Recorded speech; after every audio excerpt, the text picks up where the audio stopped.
कागल तालुक्यातील सावर्डे खुर्द गावात मंगळवारी अचानक गवारेडा गावात शिरल्यानं एकच खळबळ उडाली। आनंदा शंकर कांबळे यांच्या घरामध्ये गवारेडा घुसला। घरातील प्रापंचिक साहित्याची नासधूस केली। त्यावेळी महिला आणि लहान मुलं घरी होती, मात्र सुदैवानं कोणतीही जीवितहानी झाली नाही। गवा घराच्या बाहेर पडत असताना दरवाजामध्ये तो अडकून बसला, त्यानंतर त्याचा शेतवडीत मृत्यू झाला।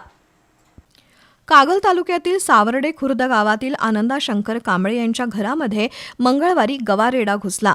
त्यामुळे एकच खळबळ उडाली। घरामध्ये महिला आणि लहान मुलं होती। प्रसंगावधान राखत सर्वजण घराबाहेर पडले, त्यामुळे सुदैवानं कुणालाही इजा पोहोचली नाही। मात्र गव्यानं प्रापंचिक साहित्याचं नुकसान केलंय। बाहेर पडताना गवारेडा घराच्या दुसऱ्या दरवाजात अडकला। ग्रामस्थांनी धाडस दाखवत दरवाजा उघडून त्याला बाहेर जाण्याचा मार्ग करून दिला। त्यानंतर गवारेडा जंगलाच्या दिशेनं निघून गेला। त्यानंतर हा गवा प्रथमेश कुंभार यांच्या शेतात मृत अवस्थेत आढळून आला। गवा गावात शिरल्याची आणि त्याच्या मृत्यूची माहिती मिळताच ग्रामस्थांनी गर्दी केली होती।